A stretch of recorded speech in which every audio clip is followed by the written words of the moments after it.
were cheap at 5 sterling, while African slaves were regarded as expensive at 50 sterling. Killing an Irish slave was of little concern compared to killing an expensive African slave. The interbreeding of Irish slave women with African slave men became so common that legislation was passed to halt it because the slave trade was suffering due to the slave master's ability now to create his own slaves.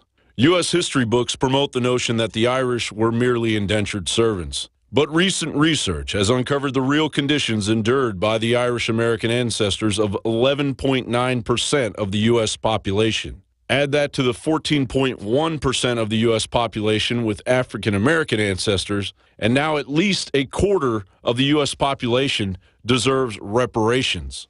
Or we could just let go of the illusion that we are a nation separated by race and realize we're a nation of mutts and immigrants. Focus our energy and address the current fact that 21 million adults and children are bought and sold worldwide and thrown into commercial sexual servitude, forced and bonded labor. John Baum for INFOWARS.com.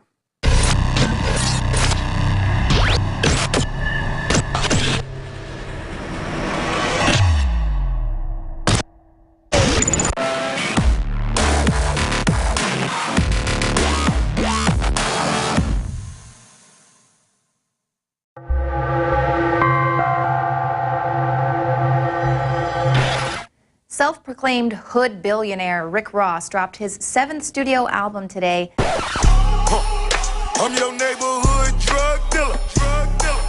It's your neighborhood drug dealer. Now, the Rick Ross of 2014 is a little bit more known for his recent weight loss and fondness for pears, yet he still feels that he's got to keep up this image of being the friendly neighborhood drug dealer.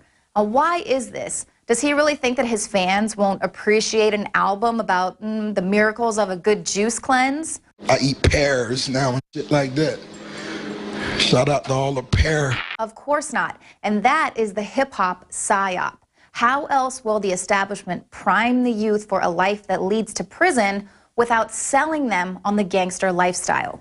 The rapper Rick Ross is nothing but a soldier for the New World Order. He is priming the youth for a life in prison, and he's laughing all the way to the bank. Here is what the real Rick Ross has to say to this name-jacking rapper. To William Roberts, a.k.a. Rick Ross, who's using my name, I'm inviting you in to come with me. Let's fight this culture. Let's fight this penitentiary culture that hip-hop's been spreading. Let's make a difference. But so many of our friends who look up to you and look up to me are out on the streets thinking that they can go out and sell drugs and parlay that into a record career. I don't know if you know that they're not gonna make it, but I know that they're gonna wind up in prison with prison sentences 3 and 4 times what they should be, because this war on drugs is no joke. And I think that that's a false message to be given people who feel hopeless. And notice they don't indict the people that are fake and claim all that. No, they want them out there like a lanternfish has that light to get the little fish to swim over so they can eat them. Have you ever thought to yourself, why is this person so popular? Their music sucks. Well, we all know that the music industry is a machine, a giant machine. 90% of what Americans read, watch, and listen to is controlled by just 6 media corporations. Those media companies own and control all of the channels through which an artist becomes popular. They own the networks, the radio stations, the award shows, the movie studios, the magazines, the cable channels. Without any regard to their actual talent, a person can be launched into superstardom overnight. And here's another shocking truth. The people who own all of the media are the same people who own all of the private prisons. The prison industrial complex is a booming industry, and just like any industry that needs a constant supply of raw materials to keep up with demand, prisons need prisoners. RapRehab.com has done some really great legwork exposing the facts about hip-hop and prison for profit. According to public analysis from Bloomberg, the largest holder in Corrections Corporation of America is Vanguard Group, Inc. Vanguard is the 3rd largest holder in both Viacom and Time Warner. Vanguard is also the third largest holder in the GEO Group, whose correctional, detention, and community reentry services boast 101 facilities, approximately 73,000 beds, and 18,000 employees. Now, the #1 holder of both Viacom and Time Warner is a company called BlackRock. BlackRock is the second largest holder in Corrections Corporations of America, second only to Vanguard, and the 6th largest holder in the GEO Group. Not so fast, Leanne. A reduction in crime would harm the bottom line. The prison industrial complex, of which I am a proud investor, depends on incarceration to make profits. We gotta keep all drugs illegal, make our prison sentences longer, and promote more gangster rap. And I will have more money in my bags. So let me say that again. The people who own the media are also the same exact people who own the private prisons. Now, these people are using hip-hop to generate a constant stream of new inmates to keep business booming. These are the real hood billionaires. Now, prior to the 1980s, private prisons did not exist in the U.S., but thanks to the war on drugs as implemented by the Reagan administration, incarceration rates skyrocketed. The demand for more prison space resulted in privatization and the for-profit prison industry. In 2012, the biggest name in the private prison industry offered to buy up the prisons in 48 states. One curious stipulation: states would have to guarantee a sufficient inmate population to maintain a minimum 90% occupancy rate over the term of the contract. Oh, but how could states possibly guarantee a minimum 90% occupancy rate? Well, enforcing mandatory minimums was one great start, but then there's the Kids for Cash scandal, in which 2 judges in Luzerne County, Pennsylvania, were receiving judicial kickbacks for sending youths convicted of minor crimes to a privatized, for-profit juvenile facility.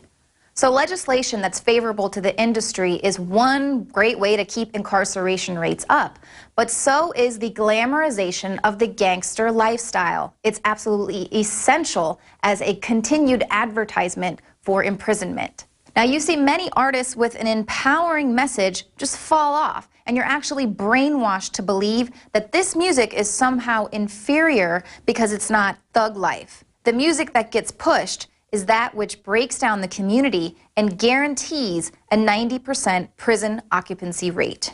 And that is not my opinion. That is a pipeline to prison fact. It is no coincidence that the very same people who are disproportionately incarcerated are being inundated on a daily basis with this message that jail is just an ordinary and even expected fact of life. Yeah, it's very important that I redeem myself for the wrongs that I've done. And I feel that the way that I can redeem myself the best is by helping others not fall in the same footsteps that I fell in. Because I believe that it's a trap. It's a trap to catch you. Yeah. Just because you're doing bad and you're looking for a way to make an income, there's people that'll take your freedom forever and ever. Don't make the same mistake I made. Don't get caught up. It's time for us to wake up and face it. Get the truth.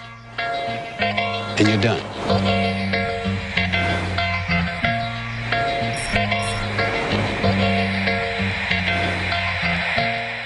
Welcome back to this live edition of the INFOWARS Nightly News. Now going on to hour number 4. And things are starting to heat up in Ferguson, Missouri. I'm David Knight with Leanne McAdoo, and we have our reporters, Joe Higgs, and Jakari Jackson. It's been 4 hours, folks, and we're here live. And so we're going to go back to see what's happening. They're right outside the area there where they've been protesting close to the police department. Let's go back to Joe Biggs. Joe? Right now, there is some of the more militarized-looking police officers. They are getting out of the back of the vehicle because they're trying to back up. No one's been listening to them, so they're now forced to get out of the vehicle, push the reporters and/or protesters out of the road, so they're allowed to back their vehicle up. There's a standoff going on once again with the police officers. They have pushed their line up towards where the protesters are, and it's essentially just another standoff again right now. That's pretty much all we've been seeing tonight. It seems like they've been given orders to show massive amounts of restraint. Well, last night, if you guys were able to catch the press conference at around 2 a.m., they said they were treating this from now on like they would a festival or a football game in the town, where they stand back and they really don't bother the crowds too much. So that's the mentality that they're trying to go with now. Stand back and just almost let the people govern themselves in a sense. Yeah. And you can see how things haven't escalated like they did initially when they were pointing guns at them and shooting them with rubber bullets. And they're not shouting at you in terms of telling you to get into some kind of a free speech zone anymore, right? Not in this area. No, they're just trying to make sure everyone is on the sidewalk right now because, like I said, I believe some of these vehicles, they're trying to back them up and move them into a different position right now. See, and this guy here is just, you know, yelling at the guy. The guy's not even doing anything to him, and he's just cursing at him. So I don't know. There's one police helicopter that's pretty low, and there's a lot of news helicopters. I'd say, well, not a lot, but 3 that are way up overhead. You can see the sparkles of the lights right there, way up high. Mm-hmm. So far, like I said, I mean, everything overall has been pretty peaceful in a sense. You know, they shot gas a little bit earlier when we were at the city hall, but you know, hey, there was a cop car on fire. Right. Yeah, I guess as far as we've seen that one incident. To recap things, we saw that police car that was set on fire and tipped, and then the police showed up and started telling people. They started shooting tear gas, right? Told everybody to clear out of the area. But other than that, we've just seen what apparently was a false alarm at a Walgreens. They all turned up, surrounded it, but nobody went in. It looked like the area was not breached. Yeah. So that's interesting, treating it like a festival. Yeah, I mean, those were exact words. I mean, they said that they were disappointed in how everything turned out. They said that they had a discussion around 30 minutes prior. They were in Clayton and they were heading back into this area, and I can't remember the police department chief's name, but I'll never forget Captain Johnson, and he said that those two were talking, and they said they really thought that everything was just going to turn out and, you know, be fine, no problems at all. And, you know, at 2 o'clock in the morning press release, you could just tell that everyone was really disappointed in how everything turned out, and they just really wished that a lot of these outsiders wouldn't have come in and burned down their home. Right. Because, I mean, even just some of the footage that you saw from last night, people were just casually smashing windows with the bat, just smashing a window. Oh, I missed a spot. Let me just get that window. And, I mean, that doesn't do anything. So that, I mean, that's not coming from Ferguson rage. That's someone that came in there to just vandalize a town that wasn't their own.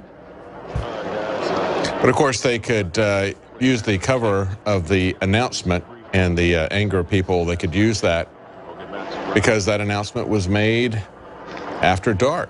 Right. I really do believe things would have been much, much different.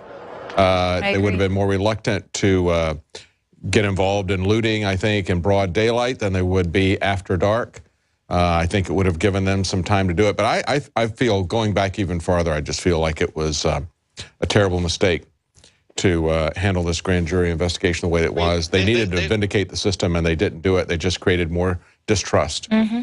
They've had 3 months to prepare for the situation. Yes. And then they're like, all right, well, let's release it at nighttime. Mm-hmm. Mm-hmm. You know?